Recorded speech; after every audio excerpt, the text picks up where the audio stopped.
Britain and the United States have raised fears that Russia has shared nuclear secrets with Iran in return for Tehran supplying Moscow with ballistic missiles. During their summit in Washington, D.C. last week, Britain's Prime Minister Keir Starmer and US President Joe Biden acknowledged that Iran and Russia were tightening their military cooperation.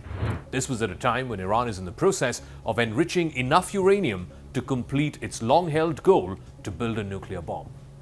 On Tuesday last week, Antony Blinken, the US Secretary of State, made a similar warning on a visit to London with his British counterpart David Lammy.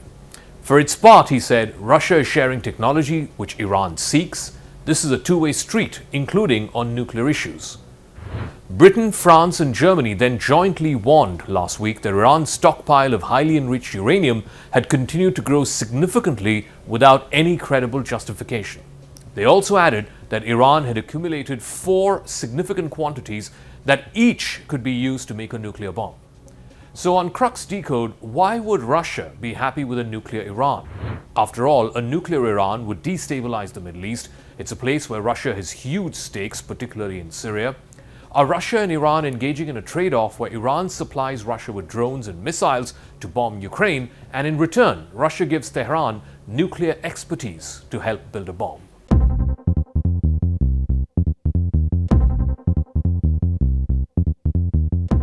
It is not clear how much technical know-how Tehran has to build a nuclear weapon at this stage, or just how quickly it could do it. Working with experienced Russian specialists or using Russian nuclear knowledge would help speed up the manufacturing process. Iran had struck a deal in 2015 to halt making nuclear weapons in exchange for sanctions relief from the United States and other Western countries. But that agreement was abandoned in 2018 by the then US President Donald Trump.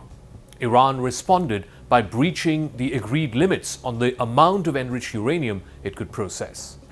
The Western concern is that Iran is so close to being able to make a nuclear weapon, and that's been circulating for months, contributing to the tensions in the Middle East. And this is on top of the Israel-Hamas and Israel-Hezbollah tensions, which are already at fever pitch. Iran and its proxy in Lebanon, Hezbollah, are both supporters of Hamas, and Tehran's nuclear development is therefore being viewed as a direct threat by Israel. Soon after Vladimir Putin launched the full-scale invasion of Ukraine, Iran began supplying the Shahid drones to Moscow. It helped Russia build a factory to make more bombs to send across to Ukraine. In April of this year, Iran launched a Russian-style missile and drone attack aimed at Israel, although much of it was intercepted and destroyed. Russia and Iran, though they've not historically been allies, have become increasingly united in their opposition to the West. It's also part of a wider axis of upheaval, which also includes China and North Korea. This is in many ways a return to the days of the Cold War. Also, America has opined that US intelligence had concluded that the first batch of high-speed Iranian Fatah 360 ballistic missiles with a range of up to 75 miles had already been delivered to Russia. And this has prompted a dramatic reassessment in Western thinking about the level of cooperation between Tehran and Moscow. According to the United Nations International Atomic Energy Agency, the Islamic Republic of Iran currently has sufficient uranium that is enriched to 60% to build 3 nuclear weapons if it decides to do so. Building a nuclear bomb would provide Iran with unprecedented diplomatic and military leverage in the Middle East. The ongoing war in Gaza could also provide Ayatollah Khamenei's regime with the opportunity to cross the nuclear threshold.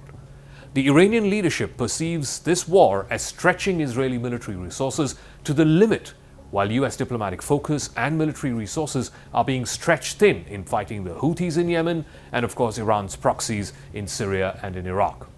At the same time, the United States is also committing financial and military assets to support Ukraine and Taiwan. So consequently, the Iranian leadership could conclude that the US and Israel, right now at this given point of time, given all that they've been preoccupied with, lack the military resources to attack Iran's nuclear facilities. That's another reason why the Iranian leadership may decide to cross the nuclear Rubicon, because a nuclear Iran may no longer be viewed as a threat by Russia or China or any of the other non-partisan countries or non-aligned countries. Before Russia's full-scale invasion of Ukraine back in February of 2022, a nuclear-armed Iran was not in Russia's interests. First, because it risked starting a nuclear arms race in the Middle East, and that would threaten Russia's diplomatic and economic interests in the region. Regional stability is particularly important for Russia. Second, the minimum distance between Iran and Russia is approximately 650 kilometers. Iran's missiles can easily cover that distance. So understandably, the Russians did not want their southern border to be threatened by a nuclear-armed Iran. Third, Iran would also increase American commitment and presence in the Middle East if it were to acquire nuclear weapons. The Kremlin, which sees the US as a fundamental rival for regional influence in the Middle East, has always looked disapprovingly at the presence of America in the Middle East. Lastly, both Iran and Russia are rivals in places like Syria and the Caucasus. Nuclear weapons could potentially boost Iran's hand in its rivalries with Moscow. But in the post-Ukraine war era, a nuclear-armed Iran may in fact be in Russia's interests. A nuclear-armed Iran could offer Russia at least one of the advantages that a nuclear-armed North Korea has provided China. That is, increased diplomatic importance. A study by the Stanford University says that the heightened threat of North Korean missile attacks incentivizes both Japan and South Korea to avoid alienating Beijing. They are hoping that China will keep Pyongyang in check. In the case of a nuclear-armed Iran, the same could apply to Russia. To counter Iran's threats and its influences, Middle Eastern countries would have to prioritize further improving ties with Moscow. That would significantly increase Russia's influence and its leverage in the Middle East. A nuclear-armed Iran would also be economically and politically isolated. That would enable Russia to have more control over Iran, particularly its economic resources like oil and gas. Russia also intends to invest about $40 billion in Iran's oil and gas sector. Iran and Russia have already signed a $6.5 billion deal as part of this investment program.